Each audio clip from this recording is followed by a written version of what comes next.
Help emergency responders get to the scene as quickly as possible by following the rules of the road. When an ambulance, police car, or fire truck is behind you with their lights and siren activated, clear the intersection.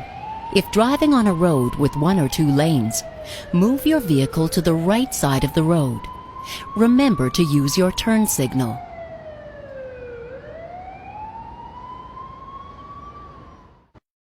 If driving on a road with 3 or more lanes, clear the intersection and move your vehicle to the nearest side of the road.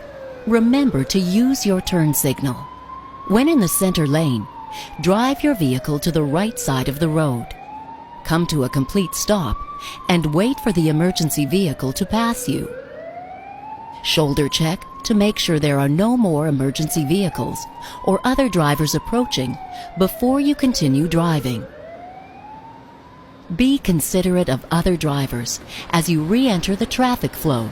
Remember to use your turn signal.